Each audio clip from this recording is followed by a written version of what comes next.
the late King Abdulaziz to Britain when he was just 13 years old. And this extraordinary pictures which are in the film of this young 13-year-old who had such composure and such demeanour to being the emissary to the royal court at just 13.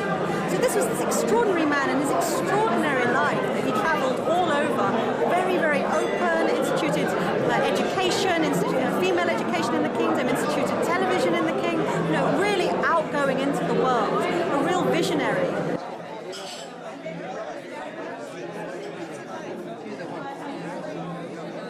Because King Faisal was, a true Muslim leader. I think if every Muslim leader would have been like that, as they were saying in the Emil magazine, I don't think maybe we would have had an Arab Spring even. It wouldn't have been necessary. He was a Hafiz, and he did so much for the education of his people, for women education, him and his wife.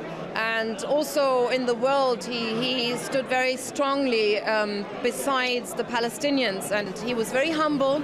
He lived in a house or in a villa, not in a palace.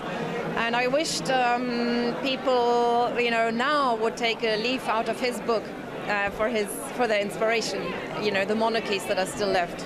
I mean, compared to a lot of other Middle Eastern nations, I think Turkey is quite liberal in the sense that I don't feel that the sort of overarching patriarchy that you find in other nations, particularly other Arab nations, is quite as pronounced. That said, unfortunately, there are still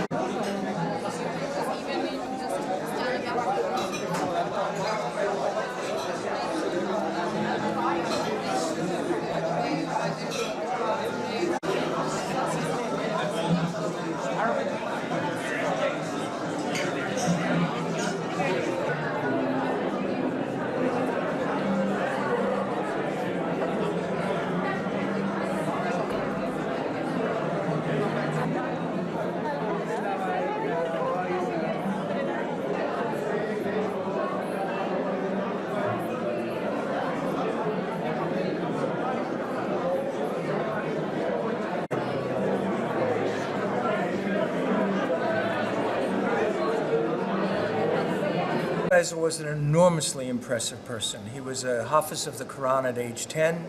He was a foreign minister, a foreign emissary to for his father, King Abdulaziz. At the age of 13, he was sent from Saudi Arabia to London. And he, from the time he was 13 years old, was one of the most formidable and important world leaders of the 20th century. Okay. I expect there are criticisms, and I expect there are people that don't agree with certain things. Certainly, people that are Nasserists are not going to agree with the parts, or not be happy with the parts regarding Nasser. People that may be partial to King Saud may not be happy that we're revealing that, of course, history, which everyone knows, that he had to abdicate, was forced to abdicate by the Council of Princes and the ulama, and Faisal was put in as king. Certainly the Israelis won't be happy with the Palestinian occupation and how clearly we showed that it was an occupation, and it still is.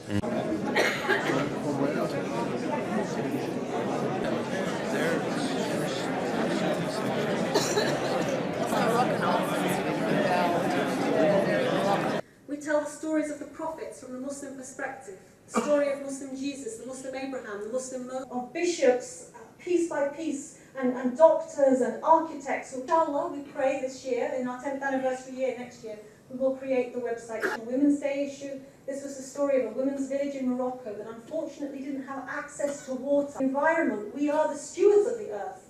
And in being able to be the stewards of the earth, Ms. Charles, who does care passionately about the environment and wanted to know how we could engage young Muslims in this message. And so we were able, alhamdulillah, to present it to their Sheikh Babikr, who's with us tonight. Excited to watch it here with you tonight as the world premiere. Just look at ما دريت إنه فيصل بن مساعد جاء بين أحمد عبد الوهاب والوزير الكويتي وألقى. لكن لم العالم في القرن العشرين بكامله تقريبا. King Faisal left the room while we were all having coffee, and some minutes went by, and he came back after a while, and they finished their coffee, and then they were leaving. We accepted what was accepted by the Saudi Arabian government as the reason for the assassination, which was... All right. So, well, it's an interesting way. I thought that the fact that he managed to control a seer without even having weapons by taking all of the weapons